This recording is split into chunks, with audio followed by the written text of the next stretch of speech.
So in the 1960s, our speaker Terence was a student, like many of you, at UC Berkeley.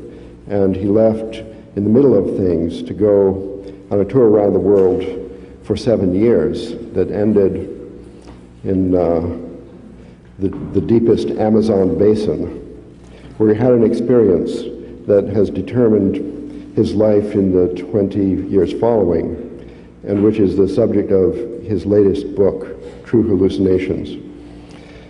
So now in this historic moment, after all this time, Terence will ascend the platform of the University of California for the first time. What I thought I would talk about when I was approached to do this, the pressure was to say something new, which is a heart-sinking pressure to a warhorse of the lecture circuit. I started out thinking I would never repeat myself and sometimes wonder if I'll ever have a new idea again.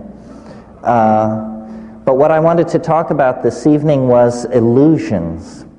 And I called the lecture The Taxonomy of Illusion, because I think it's interesting to attempt to classify and relate the various kinds of illusions that stand between us and that presupposed naked, radiant truth.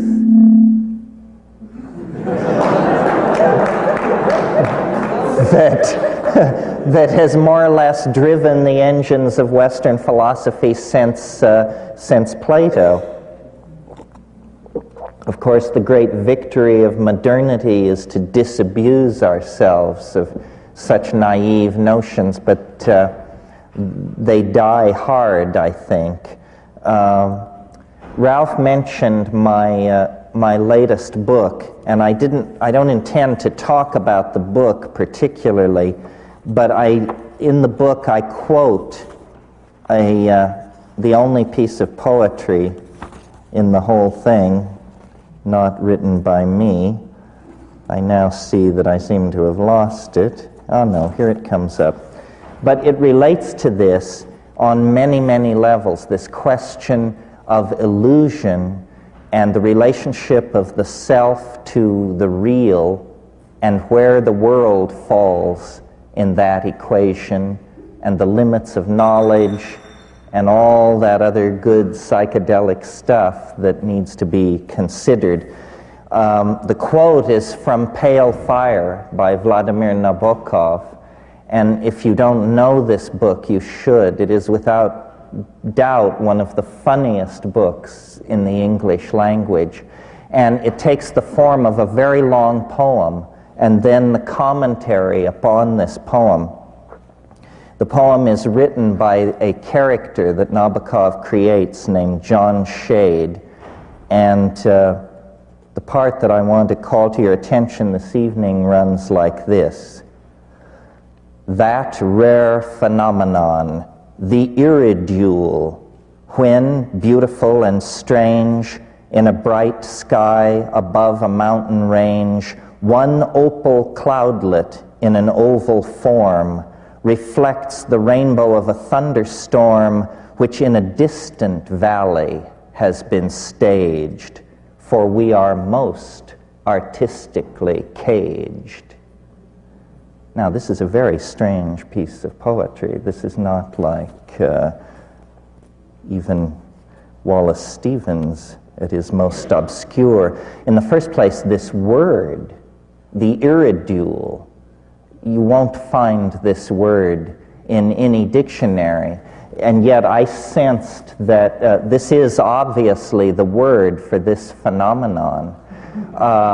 I know what he's talking about. I have seen this opal cloudlet in an oval form which reflects the rainbow of a thunderstorm in a distant place. We're in the realm of mirage, and nature as mirage, and nature as mirrored labyrinth. And then the final point, and I'll go through all this in the course of talking to you, but the final line about being artistically caged. This is, I think, where the psychedelics come in, because psychedelics allow one to pierce beyond the veil of cultural illusion, beyond the linguistic momentum of what has been handed on. The faith of Tantra and magic and psychedelics is that the apparent intransigent appearance of the world can somehow be overcome by an act of magic. I used to collect Tibetan thangkas, and the texts which go with some of these thangkas, I remember one in particular which, coming out of the Tibetan, the translation was, "All things being reversed, the great Hla, the great God, appears instantly." You see, the precondition for magic is the reversal of causality somehow. And as moderns, we have grown to give great credence, I think, to the idea that the world is largely a linguistic structure, largely created through the participation of the observer. But we have not been able to take that perception and turn it into a technology. Instead, we are still driven by the blind momentum of atomic structure. Who was it who said the atoms blindly run? And then I think it was Whitehead who said, yes, but within the body they blindly run according to the body's plan. You see, what I think we're dealing with are patterns and then the indeterminate dimensions between patterns. And it's in those indeterminate places, within the interstices of reality, that the observer is able to establish him or herself and then model back the world. The reason I wanted to talk about a taxonomy of illusion was because I thought it was important to relate the various styles of hyperseeing, non-seeing, and misseeing together, because I think that the heuristic consequences of doing that are to realize just how shifting the sands are upon which the ontological edifice of Western thinking rests. I mean, that's always the point, you see, to deconstruct Western civilization, because Western civilization, the toxic consequences are now clear for everyone to see. So the first category or grand family of illusions which we would put into our taxonomic key would be social illusions. And when later we can argue this, but at this point in the discussion, illusion is / delusion. So the great social illusions, delusions, are sexism, racism, xenophobia, egoism, classism. The world is riddled and ruled by these social illusions, and no one is free of them. And so they constitute one broad category. I might just mention as an aside, a book which was very influential on me, and I never heard anybody else ever mention it, was a book by Rockcliffe called Illusions and Delusions of the Supernatural and the Occult. This was a 19th century book which I, as a kid, got in a Dover reprint. And it was in a wonderful era where the study of anomalies was still young, and so this book had everything poured in together, from Mesmer's ectoplasm to people who had tumors that they carried around in wheelbarrows, to birds that did advanced arithmetic, so forth and so on. And it was a very much from the point of view of Victorian rationalism. And it also mentioned psychedelics. It was what it really was a category of edges, and or a catalog of edges, I'm sorry. And it's only then in the subsequent 35 years that Wunderkamera approach to illusion, and I assume you all know what I mean by that. I'm referring to the era before the rise of Linnaean natural science, when naturalists would simply fill cabinets with anomalous, fascinating, and strange objects.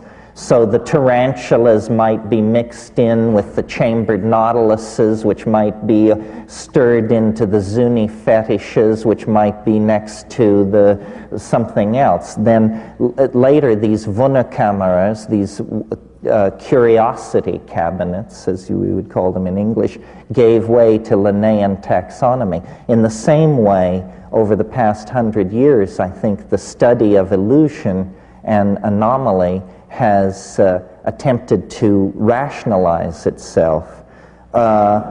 Spatial illusions are an entirely different family of illusory phenomena, and we all have encountered at some level, I imagine, the specially constructed environments that occur in behavioral psychology labs that trick you into thinking that the person in the foreground is smaller than the person in the background, and so forth and so on. These kinds of illusions are probably fairly trivial, except that they address perception.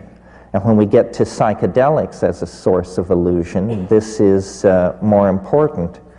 Another of the great family of illusions are, in thinking about them, I called them ontological illusions, illusions of states of being, which may or may not, in fact, be reflected in reality. UFOs, Bigfoot, crop circles, the entire panoply of poltergeist phenomena, and this sort of thing, ontological illusions. And these are very interesting. I mean, one could give time to this alone, because there are persistent ontological illusions in the human sensorium, such as angels, elves, demons, jinns, afrits, nixies, and sprites, that crowd. And there are ontological illusions that seem somehow tied to the evolving modalities of the group mind. UFOs are an obvious example. I mean, aside from the fact that people have occasionally seen strange things in the sky, the UFO archetype really emerges in the late 40s with the Rainier lights, and then a whole set of taxonomic features of this particular brand of illusion coalesce. The silvery discs, the alien denizens with the cat eyes and the rubbery flesh, those same guys who give you unscheduled proctological examinations in the middle of the night. But notice that that particular taxonomic feature has been added recently through the assiduously careful scientific research of Strieber and company. So these things are a cattle mutilation is an interesting one, very confined in time and space. The crop circle thing similarly. It's not that there aren't crop circles, but that what we have is essentially a pattern in an English wheat field, but then radiating out from that are the illusions of those who cast their gaze upon it, those who proclaim it, telluric communication or particle beam research carried on by the Air Force, or in one version it was supposed that a particular crop circle had been decoded, found to be a lost Sumerian language, which when decoded said basically, "Don't stop here." It was essentially a no parking zone for time machines. They were saying, this entire century just maintain speed and, do not stop.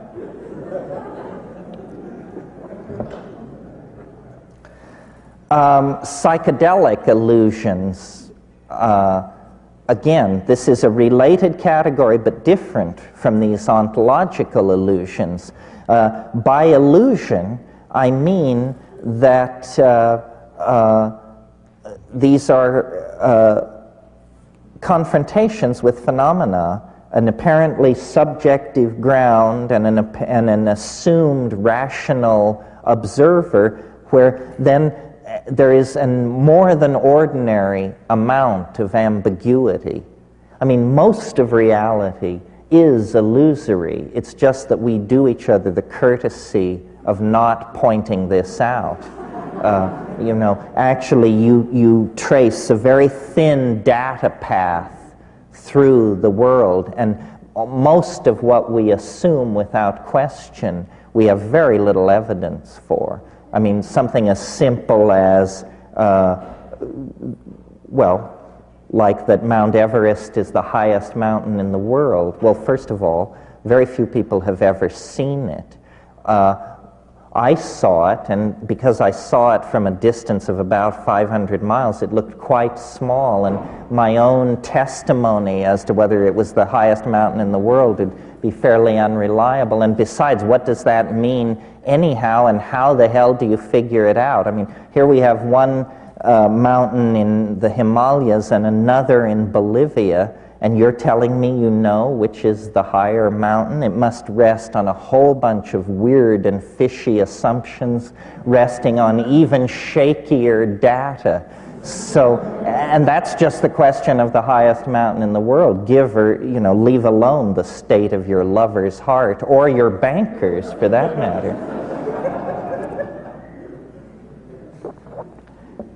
What's important about the psychedelic family of illusions is that they propel the entire issue of illusion to center stage, because they demonstrate that the assumed bedrock of quote-unquote ordinary perception is in fact no bedrock at all. It's simply a very soft dwell point somewhere in the mysteries of metabolism.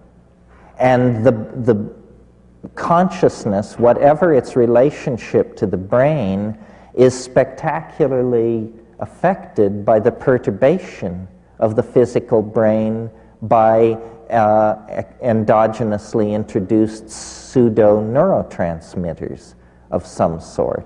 And to my mind, this is very interesting. Alexander Shulgin has secured in his work that you can take a molecule that is completely inactive, and by moving one atom to a different place on the ring, you can change this into an active compound.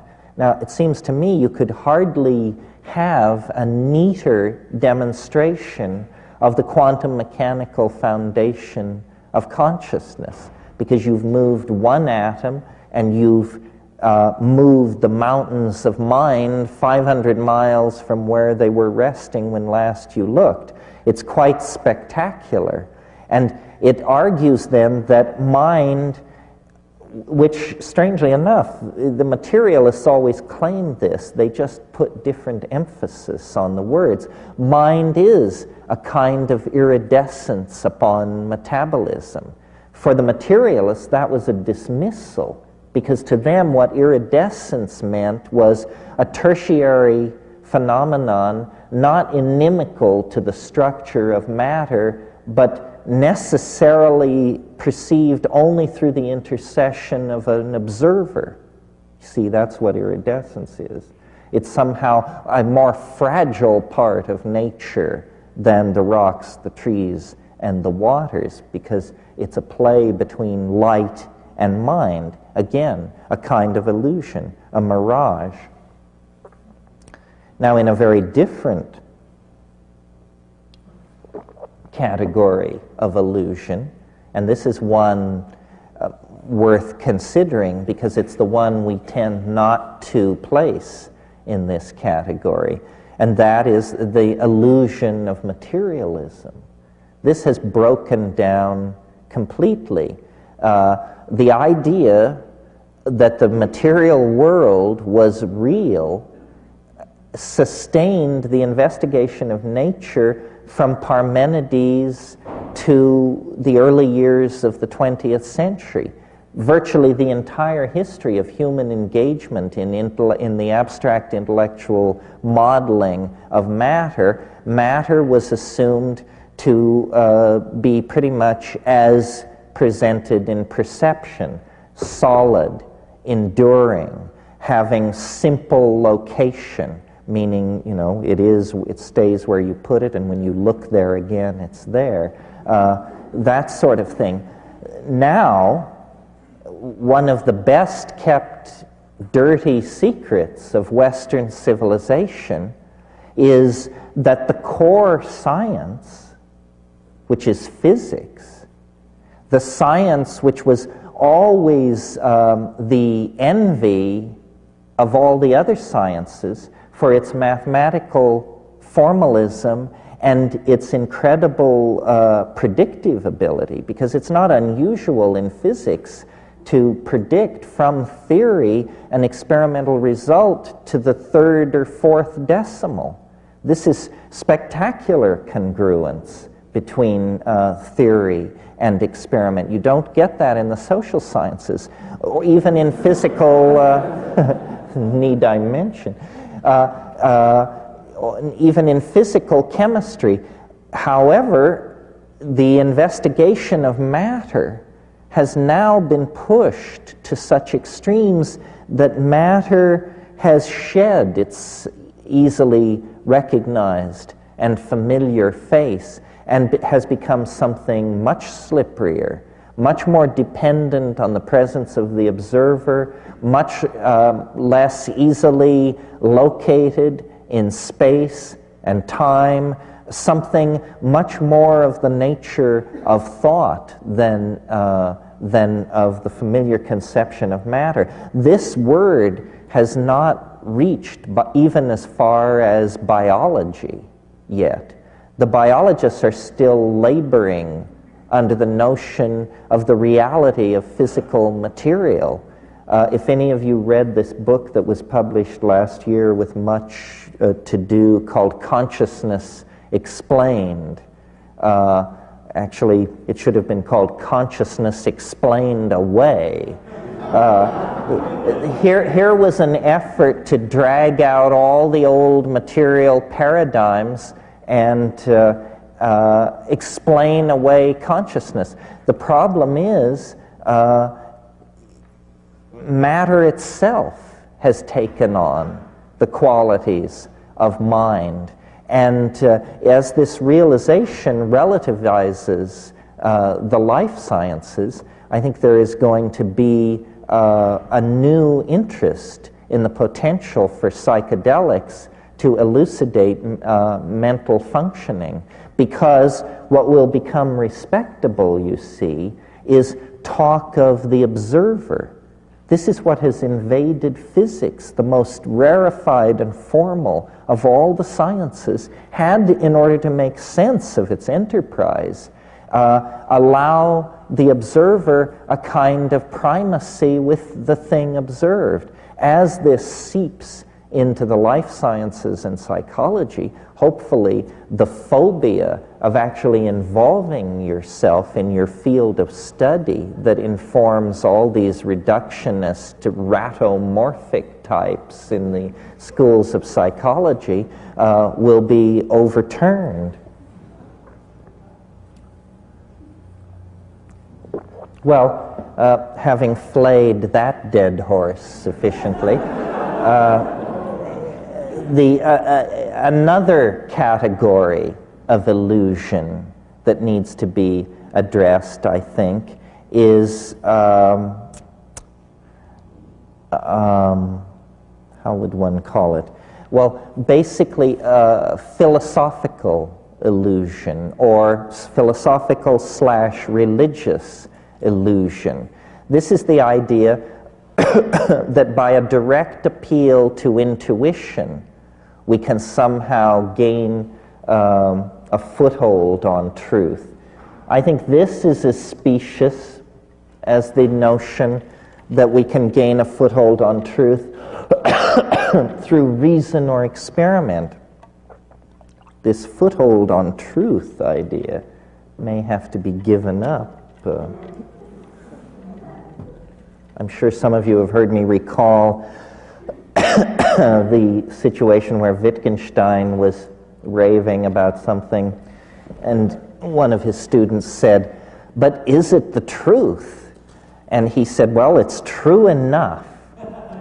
And this is really means a great divide has been crossed when you can say that, because it means you understand now that you are no longer a fairy in a Platonic super world, but that you are actually a monkey with a brain full of mush trying to sort out, what's right in front of you.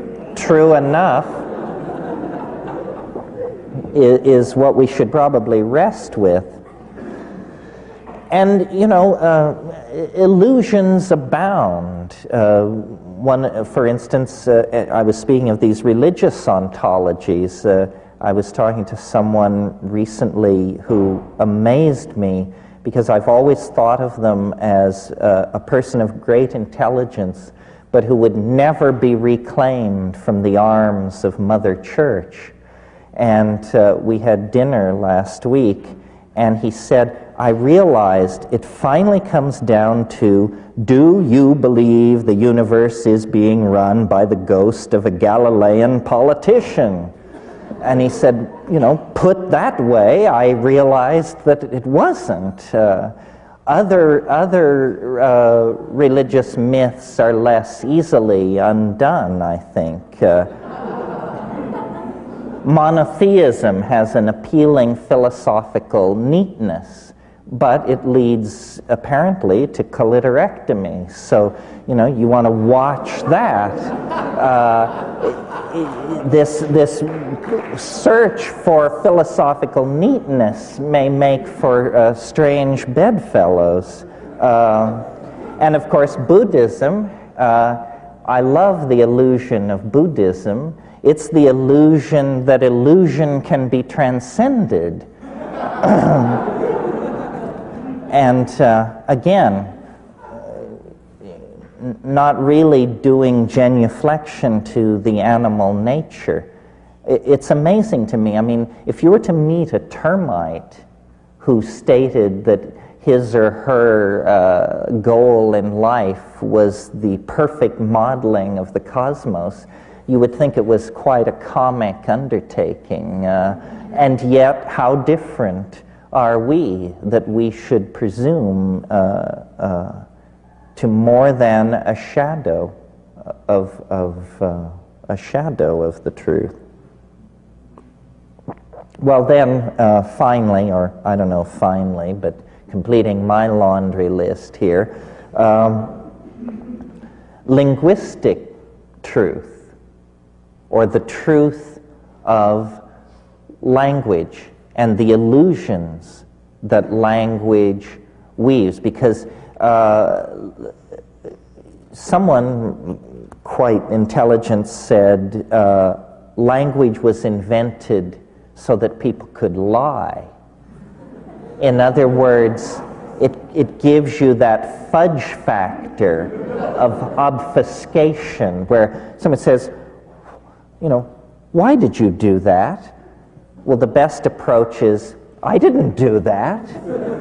You know, you thought I did that. What you thought you saw, you didn't see. In other words, I suppose that lawyers are probably the people who have done the finest work with language, and behind them, politicians. And the true potential for language to elevate and to unite the community was early on betrayed into the production of illusory and ideological goods, which could then be marketed among the people and to spread confusion. Psychedelics reflect on this because psychedelics stretch and pull and melt and recast the illusion-producing machinery of language. I mean, I think that if you had to say the one thing that psychedelics do for everyone, whether they have a good trip or a bad trip, because it's up to them to interpret what they make of this, is it shows you the relativity of your cultural viewpoint. You know, that it's just your point of view. You inherited it from a geographical area, a culture, a set of parents. It has no relationship whatsoever to anything anchored in some kind of metaphysical superspace. It's just your cultural point of view. And travel actually does the same thing. And I've always felt there was a weird affinity between psychedelics and travel, and I suppose many people have, or we wouldn't call it a trip, and you know, we wouldn't call it a journey. But travel shows you the relativity of culture. And what's really happening when you travel, you see, is you're moving from one language domain to another. We don't think of it that way, but that is in fact what is happening. You can never see the Amazon jungle if you keep intact the bubble of linguistic assumptions of the place you started out from. Every place will withhold its secrets from you. I learned this in the Amazon because the first time I went, I had virtually no botany. And to me, the jungle was green. That's what it was. And it was many shades of green, and it was beautiful, and it was this and that, but it was basically green. The second time I went, I was with a lot of botanists. And within days, you know, you learn the families. That's how they do it. With the same taxonomy I'm here applying to illusion was really developed to describe plants and animals. So you learn the families, the plants with square stems, the plants with the opposed leaves, the plants with the particular flower structure. Once you know families, then you have a linguistic wedge in. But, you know, the corrupting or curious thing about language is that, like all tools, it shapes its user in ways that are not suspected until it's too late. So, for instance, the way in which Western civilization is totally obsessed with the subject-object relationship, you know, and it's the basis of our science, our polity, our relations to commerce, the concept of product. All of these things come out of the subject-object relationship, which is an aspect of language. So I point all this out because in talking about my new book, somebody said that I had gone too far. And I was amused because it implied, from what? you know. It's not like there is a King's X where graybeards in white coats tend the sacred vestal fires of reality. There is no reality. There are only people who know this and people who don't know this and are therefore being manipulated by the people who do know it. This is true, or true enough.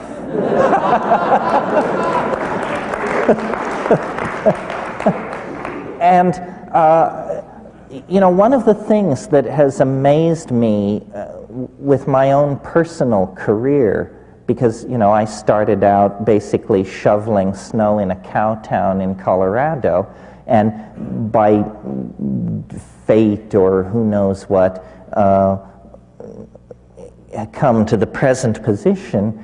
And what I notice as I traverse levels on a supposed ladder of success, where you would expect there to be more and more competition and people and activity, actually it gets emptier and emptier.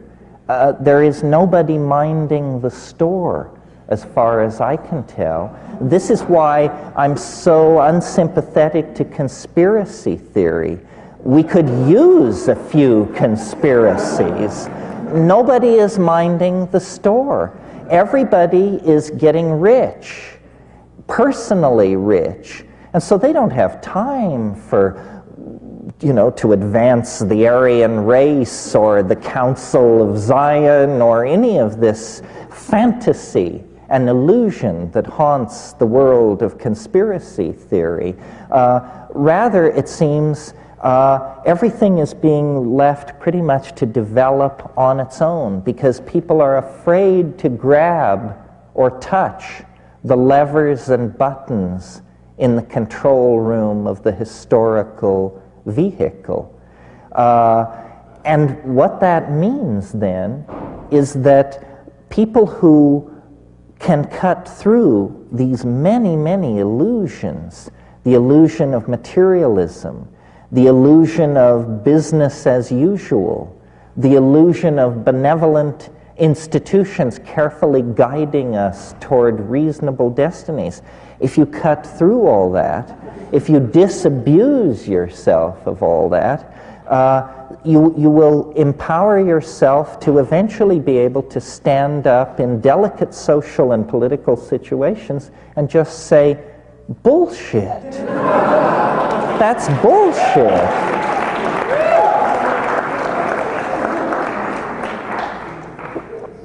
And this is worth considering doing simply because we have an imperiled planet on our hands.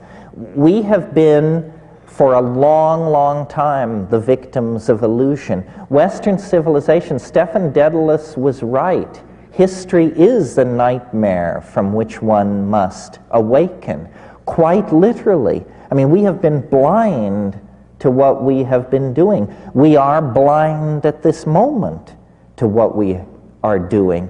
If in a single moment the actual nature of our predicament were to fully make itself felt in the mind of any one of us, I think it would be paralyzing. It would be horrifying. We have waited till the last moment of the last hour. The house is burning down around us, and we rouse ourselves from the stupor of materialism, the stupor of Christianity and scientism, the stupor of male dominance, sexism, and racism. If we don't rouse ourselves from this stupor, the momentum toward extinction is now practically irreversible. You know, the Grateful Dead like to sing that song, "We need a miracle every day." We certainly do. Because and so then that brings me back to my original point, that the moment that outside the ven of culture lies an unmapped terra incognito, as vast as the New World was to the Old in the 15th century, as vast as outer space appears to us now. The New World outside of culture is a world that can be conquered through vision and language. And, you know, many of you have sat through my recitations of what it's like to smoke DMT. Many of you, I'm sure, are familiar with the medieval woodcut of the guy sticking his head through the cogs and wheels of the cosmic machinery to observe a new world outside. The message here is, and it's more than a message. It's a message if you just come to events like this and then go back to studying cost accounting. It's an experience, if you will, but avail yourselves of these tools. The experience is of the discovery of a new world as real as any world that we know. It's not going to come from Time magazine or the Secretary General of the United Nations or anybody like that. It isn't that the world is tired and played out and that all frontiers have been explored. Every culture could support that viewpoint within certain classes and in certain situations. But in fact, it has never been true, and it isn't true now. We are monkeys, and monkeys love a hell of a good fight. And we have a hell of a fight bearing down on us because we have to clean up the mess. We're not going to go silently into the gentle night of extinction. It's just not going to happen that way. Creativity is going to be unleashed. Struggle is going to be an unavoidable part of trying to steer this battleship away from the cataracts of history in which we are now caught. I believe that there is a tremendous obligation upon the privileged classes of the high-tech industrial democracies, and I dare say that includes everyone in this room, a tremendous obligation to attempt to deconstruct the bomb that we have inherited. I mean, that is literally our situation. The gift from the past, from the 19th century, from the 1940s, from the psychology of Nixon and Johnson and that crowd, is a ticking bomb, except that it's a planet. And it's the greatest challenge to intelligence that intelligence has ever faced. And yet it's precisely the kind of challenge that intelligence should be able to meet, because what it requires is large-scale strategic planning, implementation of visionary responses. It is not incremental. It's sudden, complete, and dramatic. And I really believe that there will only be one chance. You know, we are circling the runway of post-history, and the engines are running low, and there is one approach, and then, you know, if you miss that approach, you're into the drink. Now, we have the great good fortune to be approaching the end of a millennium. Would it be redundant to say this only happens once in 1,000 years? Yes. And it's extraordinarily fortunate. Once I was in England and I ran into somebody I hadn't seen for 20 years, and I was amazed, and I said to Rupert, how often does one get a chance to meet someone one hasn't seen for 20 years? And he said, well, I dare say, I suppose every 20 years or so. We can use the millennium this apparent coincidence of our dilemma and a calendrical turning point to create awareness of opportunity. And we can use the psychedelics to dissolve boundaries between ourselves and other people, between institutions that govern and the governed. And basically, we have to insist on the seriousness of the situation and the potential for solutions. And what it means is a much more radical break with American society than we've been willing to contemplate in the last 20 years. We went through this thing with, you know, the two-term governor of Arkansas, and it took 1.5 years to play that all out and to see what it comes to. And what it comes to is, you know, Washington is convulsed over the possibility of closing an air base near Sacramento. So how can we even conceive of this government making an impact on the real problems? It is still government by flim-flam.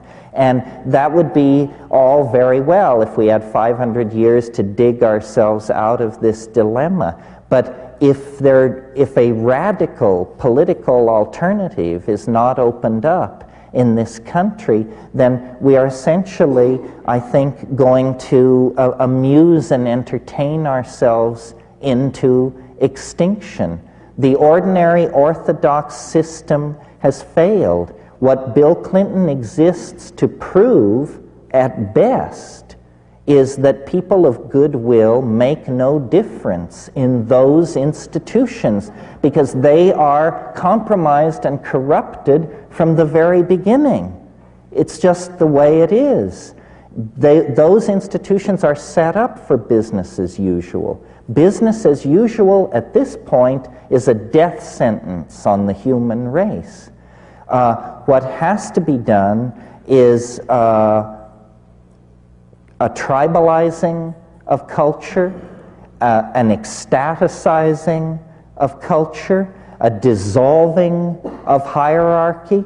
That means self-empowerment through claiming the new information technologies, through deconditioning from propaganda, through deconditioning from the pharmaphobia that holds everyone within the pre-programmed molds that are being handed down from Madison Avenue and Hollywood.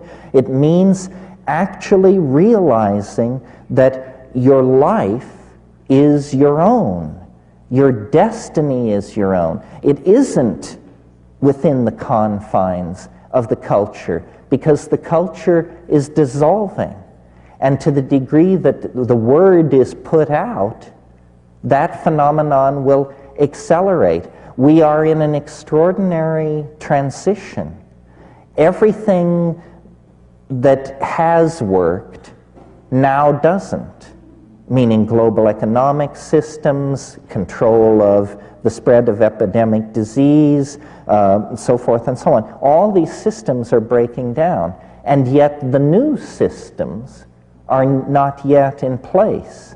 So this is a situation of extraordinary malleability and a situation in which people of great vision and great ego can make tremendous impact. So it's a very dangerous situation. We saw this in the 1930s in Germany and in Europe, where there were all kinds of potentials, all kinds of possibilities. We forget how powerful a visionary Marxism was before the rise of fascism. Movements like Bauhaus and Dada and Surrealism all had agendas which disappeared then under the rise of fascism. This must not happen again. And what it has to do with is resisting images that are coming from the reality studio, resisting the images that are coming off the tube, coming through the newspapers, and creating a community based on psychedelics, sexuality, sensitivity, and good sense. Cultural value, and what good sense will mean in this situation is the preservation of the earth, the preservation of diversity, deconditioning from product fetishism, deconditioning from energy overconsumption. All these things we understand, but we seem to lack the power to change our minds, or if we have that power, then the power to change other people's minds. And I am into psychedelics not because I think it's a sure thing, but because I think it is the only game in town. In other words, it's the only thing I've ever seen change an individual on a time scale similar to the time scale that we have if we're going to make a difference. I've seen over and over again, I'm sure many of you have, people go into a psychedelic jerks and come out halfway decent human beings, 8 hours later. If we had 500 years to steer global society into safe harbor, it might be possible to do that, but we don't.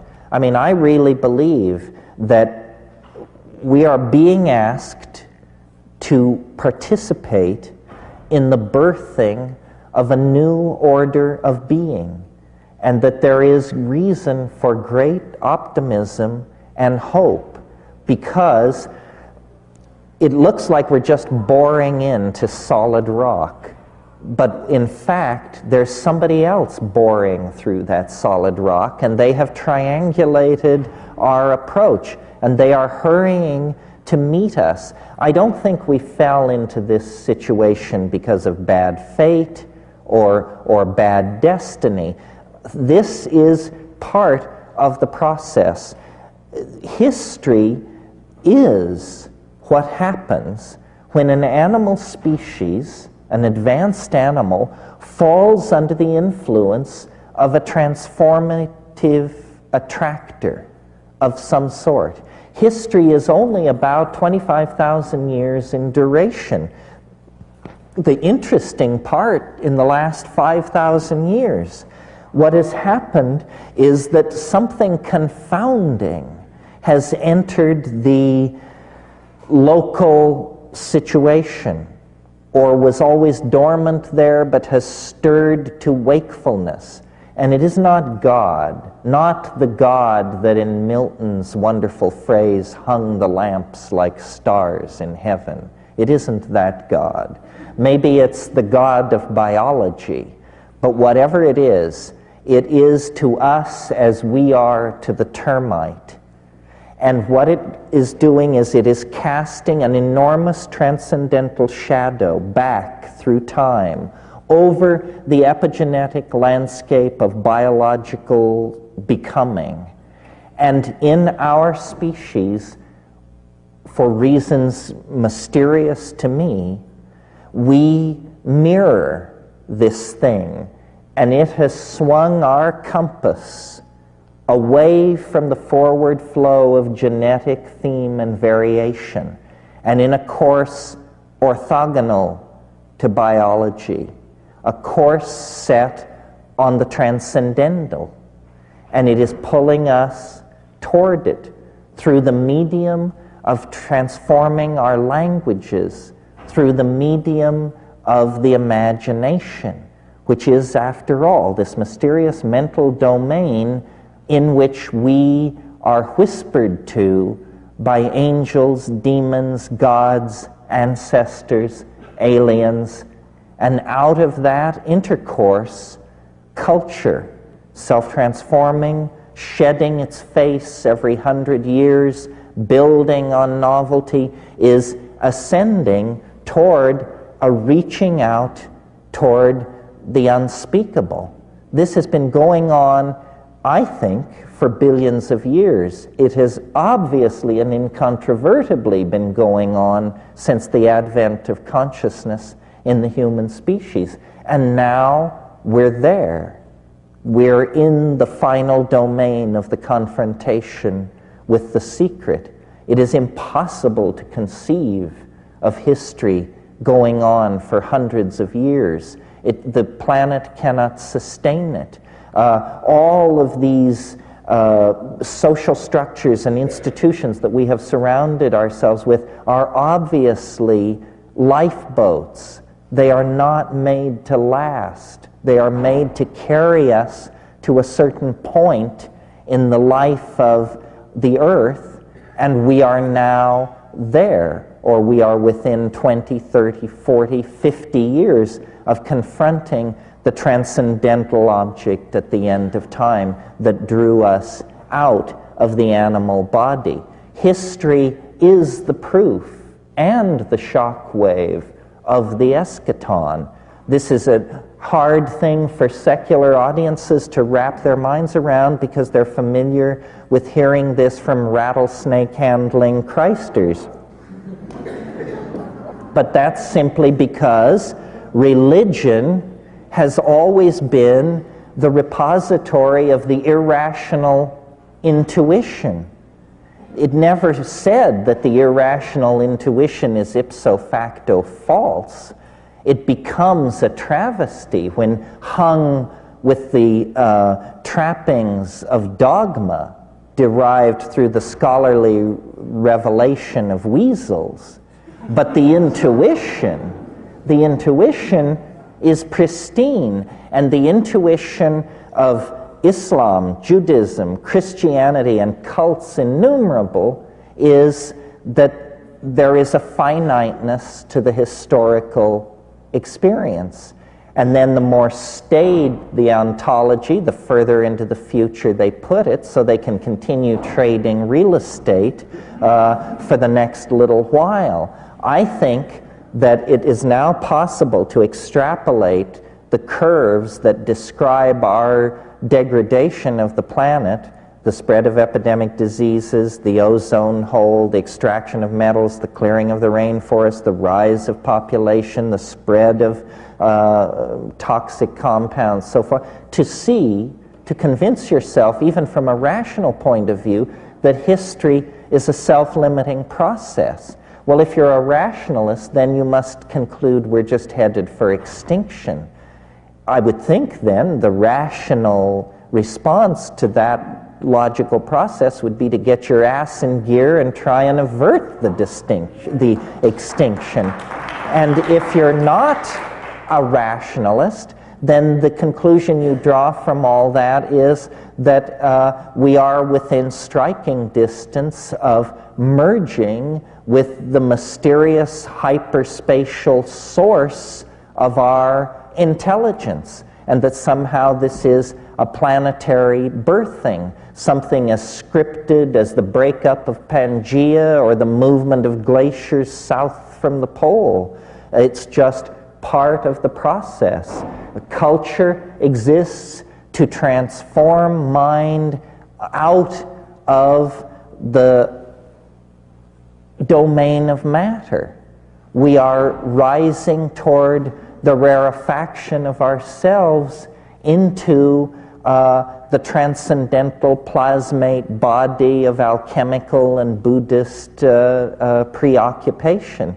This is what is calling us out of matter. It's what called the monkeys out of animal organization. It's what calls technology out of the restless hands of the hominids, and it is what is calling all of us toward a kind of fusion with the community, with the psychedelic totality of the species, and with the larger Gaian totality of the planet. This is what it all went for. This is the promise and the redemption of history. Without this redemption, then history becomes the abortion that materialists fear it is. This is why the legitimate path to the transcendental, the linking of the individual with the transcendental through psychedelics, now becomes the most important political work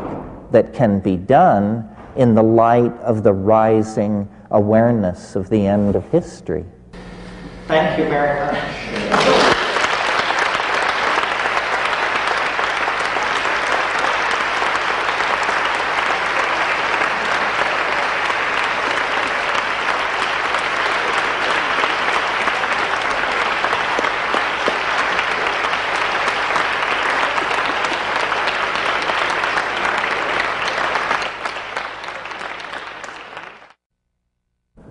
Well,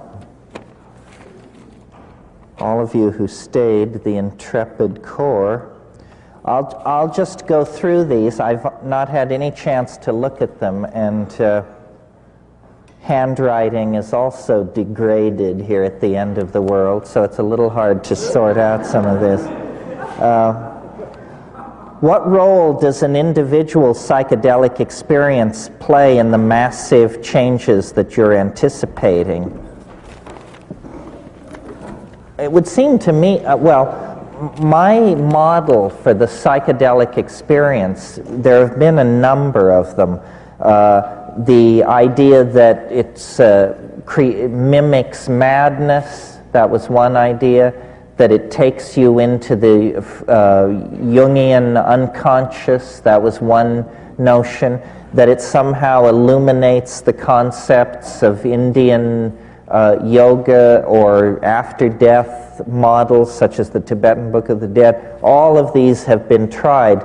My assumption has been a mathematical one, that what psychedelics are about is that mind, under the pressure of evolutionary constraints, turns itself into a threat detection device. And that's how we use it in three-dimensional space, to anticipate threat and to meet it.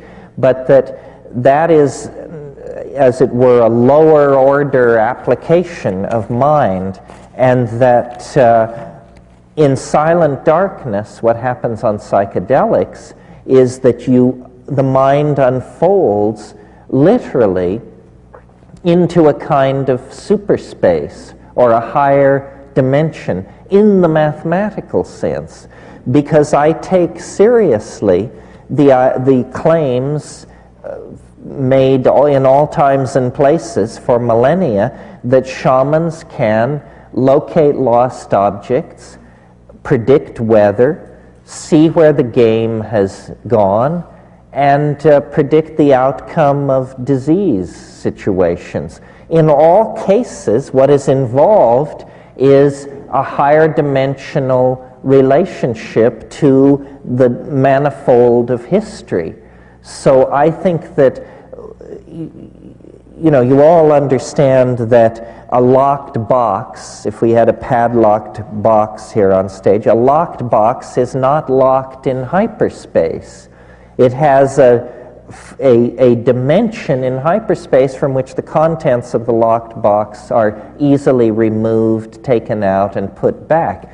In our world, this looks like magic. Shamanism is like this. And so, to answer the question, what role does an individual psychedelic experience play in the massive changes anticipated? The role is that the individual gets in on the joke. At this stage in history, to be a shaman is to have seen the end. And if you've seen the end, it's like, taking Anna Karenina and reading the last 5 pages. And then as you make your way through this bewildering morass of material, you do have the faith that it's all going to end up as you discerned. So that's the political act. You see, terror of the future is one of the weapons by which the rationalists are holding everybody in line. Terror of the future can be put out to pasture through psychedelic shamanism. Okay. It seems mushrooms for the masses is not really what you advocate.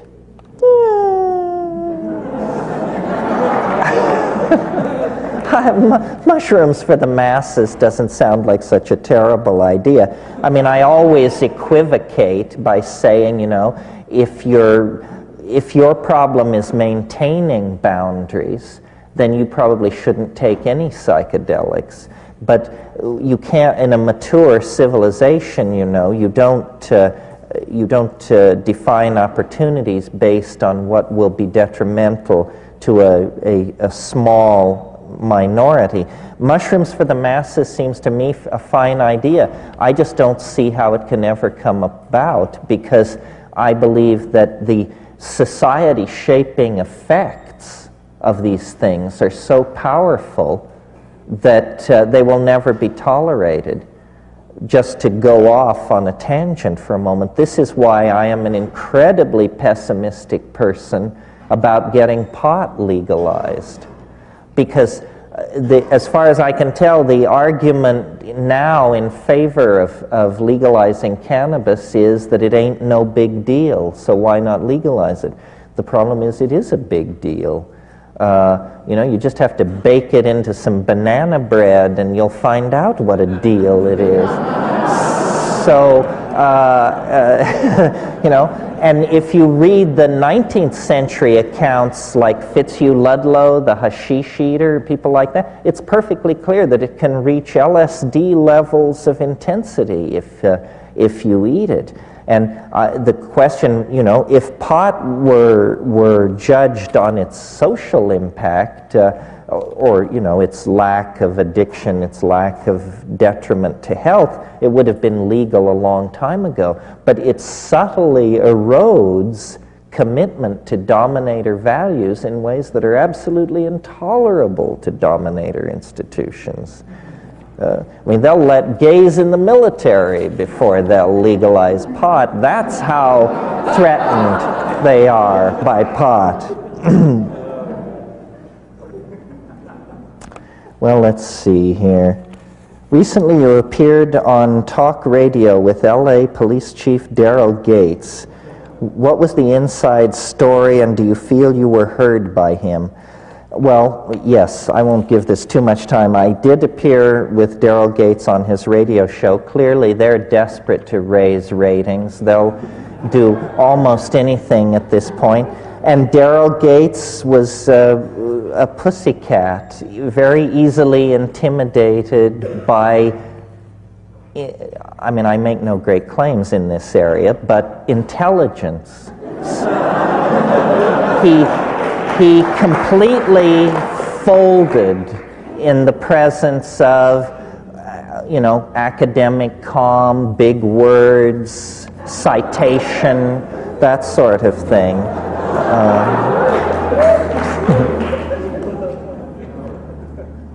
What is the difference between your vision of the end of history and the Christian belief in a Savior? This is a great question.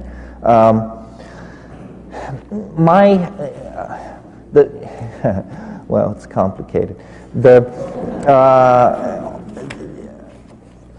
way I think of this transcendental object at the end of time is on this level. For purposes of metaphor, it's like those mirrored ball bars that they hang in discos, you know, that spins and sends out scintillations of light all over the walls, ceiling, and floor of the room. The transcendental object at the end of time, and I like that image because alchemists used to talk about what they called the scintilla, which is simply Latin for spark. So the transcendental object at the end of time sends off scintillas, sparks which are like reflections of its essence, but necessarily distorted. Well, then, ranged all around this transcendental object and at greater and lesser distances are all the people who have ever lived. And if you are a Buddha, a Christ, a Mohammed, a guru, somebody or other, and you are, what that means is that you have been struck by a scintilla of reflection from the transcendental object. And so you, as it were, have assimilated its essence into your being, and now you must act it out. And I would bet you that if you could step into the mind of a Christ on the road to Calvary or a Buddha preaching at Sarnath, what you would discover going on in the personal part of the mind is the question, why me? Why me? And the answer is, you just are dumb lucky, that's all. You know, you just happen to be standing in the right place at the right time, and there is nothing special about you. You just have a hit of the stuff. And then the other part of the question, the problem with all these religions, and it affects flying saucer cults, and it affects occult schools of magic, and everywhere, is people claim to know too much.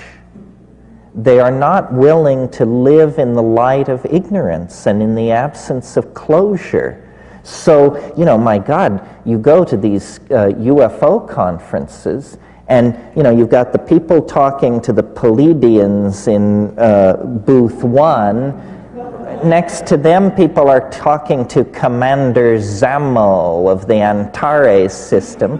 And then number 3, something else. No cognitive dissonance between these groups. They all have coffee together and are dating heavily, and it doesn't ever seem to enter anybody's mind that this is a little odd. In occult stuff, you know, you say, what's that? And they say, well, that's the 11th amethystine ray that was brought by the great white fathers of the 11th Lodge who came from the galactic center at the fall of Atlantis and established the... You say, how the hell do you know all this stuff? You know? I mean, nobody knows anything. And Christianity, the anticipation of the end of the world and the exegesis of revelations that has been worked out based on the visions of John of Athos, you know, it's a good try, but it's not a paint-by-number script for the unfolding of the world by any means. When the transcendental object at the end of time finally reveals its quintessence among us, all prophecies will be fulfilled. All religious ontologies will find themselves somehow vindicated and somehow humbled in the same moment because they were, in fact, in Wordsworth's wonderful phrase, intimations of immortality. But you don't need to rely on these sanctioned intimations of immortality. You can have your own simply by taking 5 grams in silent darkness on an empty stomach after you've unplugged the phones on a Saturday night in your apartment. The real research into the nature of the eschaton is done one-on-one above 5 grams.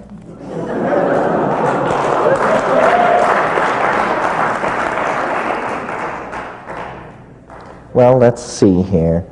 I once heard you talk about an experiment your brother undertook where he was raving for 3 weeks, but you never explained what the experiment involved. What was it? Well, what a wonderful opportunity. True hallucinations. I never talked about this, even often to very dear friends of mine. I mean, there are people who've known me for 20 years who I never told this story to because I think it takes as long to tell as it takes to read this book. You know, that wonderful scene in Wells' Time Machine when he comes back to his gentleman's club and he says, "Gentlemen, this is no tale to be told over greasy plates." Well, similarly with this. So I didn't also want to make it the basis for my public career because this is real, well, I almost said nutty stuff. I generally disbelieve in violations of physical law and miracles, but I did actually, in the course, I'm 46, I have seen 3 or 4 in my lifetime.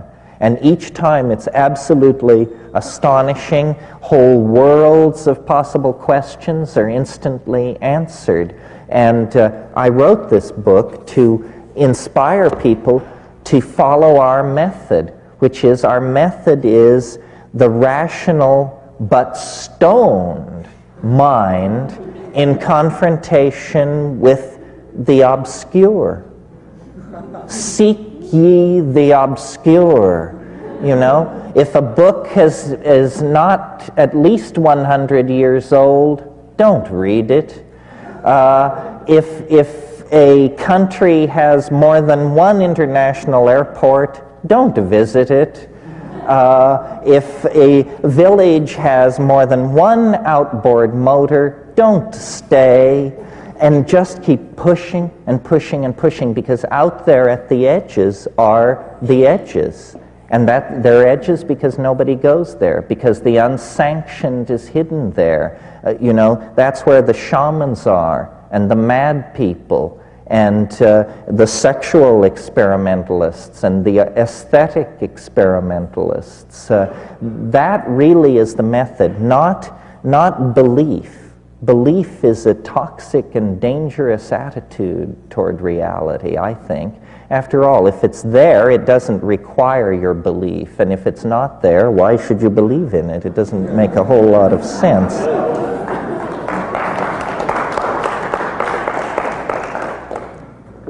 By eliminating money and the separateness that it causes, could the world be saved by sharing the resources and the work and eliminating all the unnecessary waste of energy and needless competition and consumption?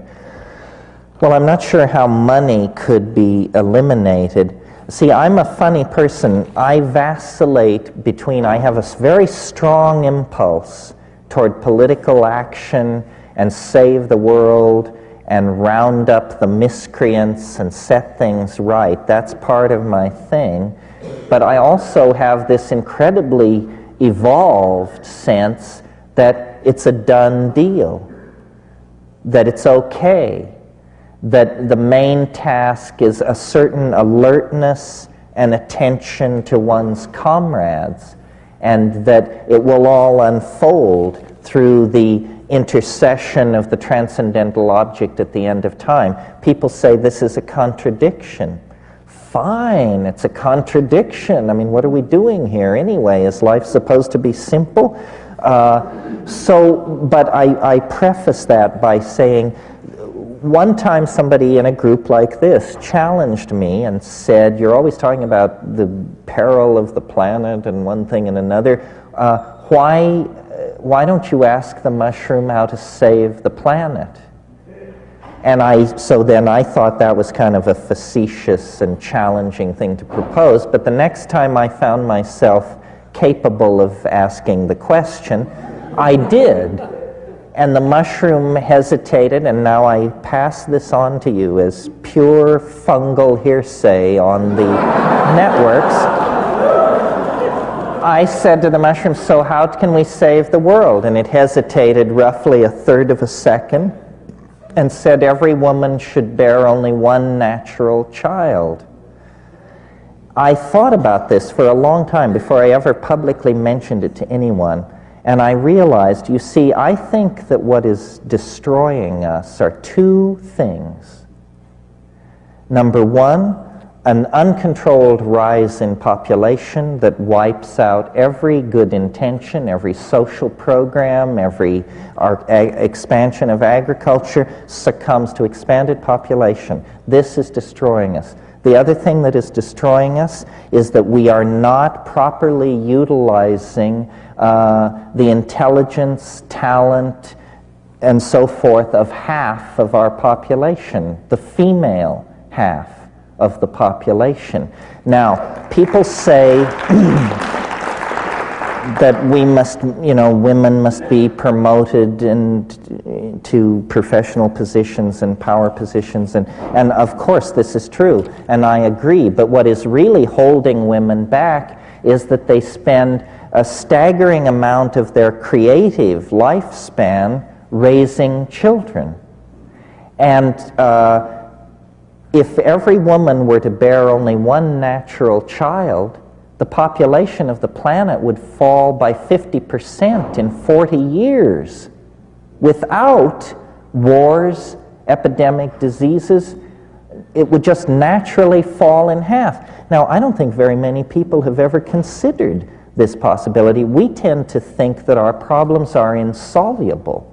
They are not insoluble. Furthermore, it turns out, and here's news nobody likes to hear, a child born to a woman in Santa Cruz compared to a child born to a woman in Bangladesh, that child will use between 800 and 1,000 times more resources than the Bangladeshi child in its lifetime. So where do we preach population control? The third world, because that's where all the people are. But that's not the problem. People are not the problem. Incredible consumption by some people is the problem. It would be possible to imagine a world where governmental institutions or whoever's running things could go to women and say, how would you like to have vastly increased leisure time?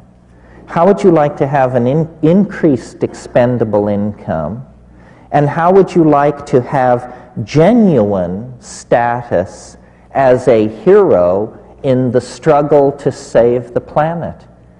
If women were to have only one natural child, women would very naturally come into an enormous empowerment. No one, no institution could deny it to them. And interestingly enough, this is not a plan where men, who have always been the planners and the managers of plans, play much of a role at all.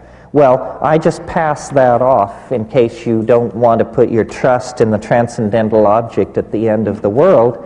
Then the most politically conscious thing, apparently from the mushrooms' point of view, that you could do is encourage those kinds of policies and that kind of attitude. How many unnatural children? Are there unnatural children? George Bush. Oh dear, still carrying a grudge? Leave it. Leave it to Saddam.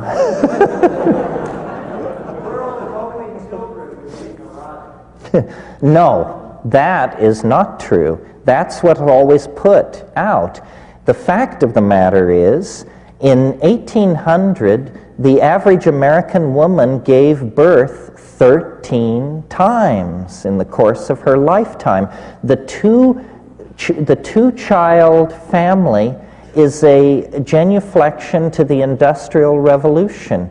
No traditional culture on this planet ever advocated the two-child family. It's a convenience that allows factories to run and jobs to be filled, and in fact, as the father of two children, I would argue that the two-child family, what happens is the children mirror the tension between the parents in a way that happens in no other configuration of parent-child relationship. So I would actually argue that the so-called family values that these right-wingers are constantly dinging us to preserve are in fact values created to support the agenda of the Industrial Revolution, which means global capitalism. And they have nothing to do with archaic values, which are enormous families, not nuclear families, but extended families living communally. That's the traditional model, and if you're not ready to go back to that, then one woman, one child is as good as anything else, in my humble opinion. Let's see here. You mentioned earlier this evening that psychedelics played a role in human evolution. How so? Thank you for not groaning, those of you who have heard me explain this 18 times. Because it may be my only crack at getting into the history books. It seems to me clear, well, it seems to everybody who looks at the question clear, that the theory of evolution is handed a tremendous dilemma when it comes to human evolution. A planet of groundhogs, hummingbirds, and slime molds poses no problem to Darwinian evolution as modified by molecular genetics. We pose a problem, specifically our brain, and its doubling in size in less than 2 million years is very difficult for the theory of evolution to explain. And it's a particular embarrassment because that's the organ which generated the theory of evolution. So it's like a real rip in the sail of the galleon of evolution. I believe, and everyone believes, that there must have been extraordinary selective pressures of a unique sort upon our early ancestors to have produced the human brain in such a short amount of time. And I think that the answer, and I don't want to go into it in detail tonight, but briefly, here's what it is. And it explains a lot about our sexuality and our politics and so forth. All primates, clear back to squirrel monkeys and like that, have what are called dominance hierarchies. We all know what this means. It means that the hard-muscled, long-fanged young males run roughshod over everybody else. The women, the children, homosexuals, the old, everybody gets their marching orders from the dominant males. This is true throughout the primates, and it is true of us as we sit here this evening. That's what's screwing up our politics and making us the situation with women and so forth and so on, and it can be argued to other social problems as well. I believe that psilocybin, because it dissolves boundaries, is uniquely positioned to mitigate against this tendency toward male dominance for a number of reasons. And when our remote ancestors moved out of the trees and into the grasslands, they encountered these mushrooms. And I think the great undiscussed frontier of evolutionary theory is the effect of mutagens in foods on human evolution. Most animals maintain a very narrow food menu to avoid contact with mutagens. When we were forced out of the arboreal canopy, we became omnivores. We came under nutritional pressure, and for a long time we were testing all kinds of foods, and that would have meant a very high rate of mutation through that period and an acceleration in natural selection. And I think that psilocybin, because it improves visual acuity, would have given a leg up to predators and hunter-gathering proto-hominids. And so, in a sense, there was a period of time, perhaps as short as 100,000 years, perhaps as long as 1 million or more years, when male dominance in our species was suppressed chemically by psilocybin in the diet. It was still there, hardwired in the genes, but chemically suppressed by an orgiastic religious style that had everybody taking mushrooms at the new and full moon and then having sex in a heap, basically. This made it impossible for men to trace lines of male paternity. That's a consequence of an orgiastic society. And a kind of paradise evolved. And it was during that paradisical interlude that language, theater, altruism, metaphysics, poetry, dance, religion, all of the functions that we equate with unique humanness evolved under the aegis of a near symbiosis with psilocybin. mushrooms.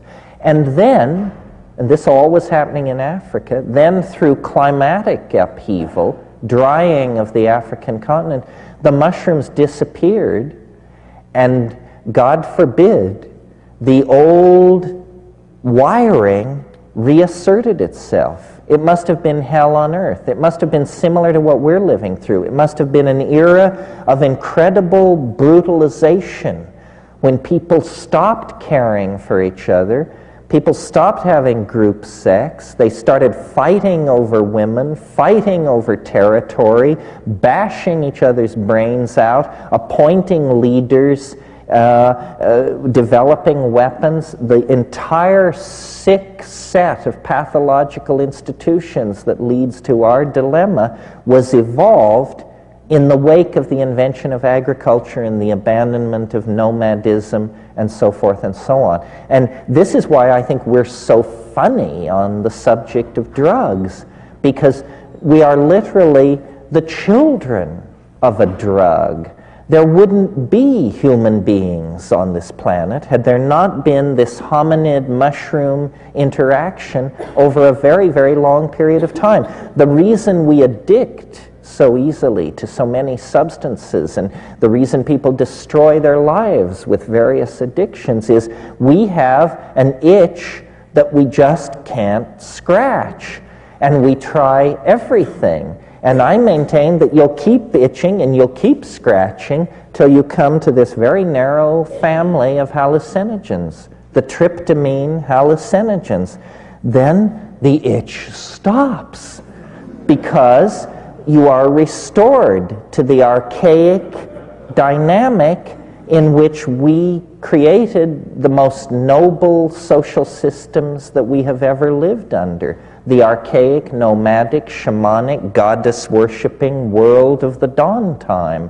And history is a fall away from that, exactly as these monotheistic religions insist, the fall into history. And I see then this emergent end of the world, post-history, millenarian culture as an attempt to reconnect with that archaic authenticity that was the birthplace of intellect, of poetry, of beauty, of love, and of altruism. Okay.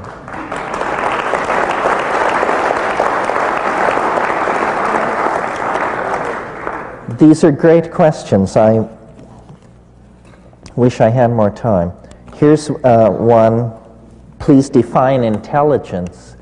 Strangely enough, I was thinking about this today, as I can't even remember why, but I produced a definition. It's a kind of a cribbing from Whitehead. Whitehead defined understanding in the following way. He said, understanding is the apperception of pattern as such. That's all.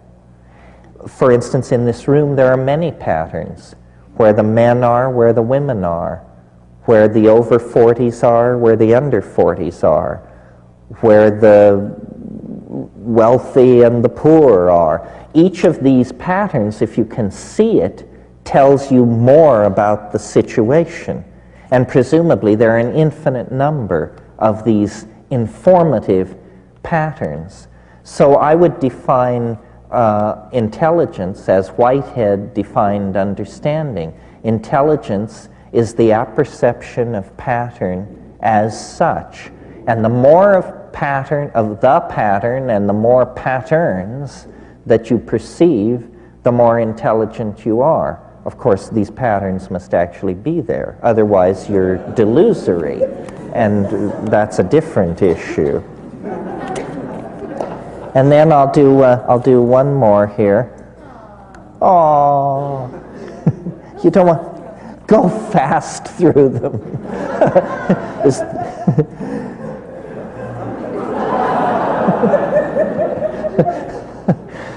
What do you think about meditation as a path to other levels of consciousness and understanding so-called reality as illusion? I think meditation is a fine thing. I do it. I'm not sure what its relation to the psychedelic experience is. The this is essentially part of a larger question, which is, can you get there on the natch? The short answer is no. The fair answer is maybe in exceptional cases. Cases so exceptional that the answer is no. The perils, I submit to you, are much greater because what is so wonderful about the psychedelics is how democratic they are. You know, you don't have to have enslaved yourself into some beady-eyed weasel and his set of precepts, dietary strictures, and mantric formulas.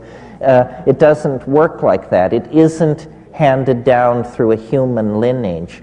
I asked the mushroom about this. I said, what's the deal with these other paths to enlightenment? And you got to understand, this is the mushroom speaking, but it said, for one human being to seek enlightenment from another is like one grain of sand to seek enlightenment from another. It is preposterous. And I like that because I've never met anybody whose intelligence seemed so intimidating that they deserved to be followed. And I dare say you probably haven't either, if you've been paying attention. I mean, how many philandering zennies have to parade before us? How many Kagyups with a Budweiser welded to their good right hand do we have to encounter before you get the message? These guys are just slime balls at worst and lost souls at best, and you're smarter than they are by an order of magnitude anyway, so why waste your time? Now, if you want to follow, if you just can't tear yourself away from the concept of following, then, how about Plato, Heraclitus, Parmenides, Plotinus, Proclus? Dead guys, they're much safer. They're not going to try and climb into your wallet or some delicate portion of your anatomy.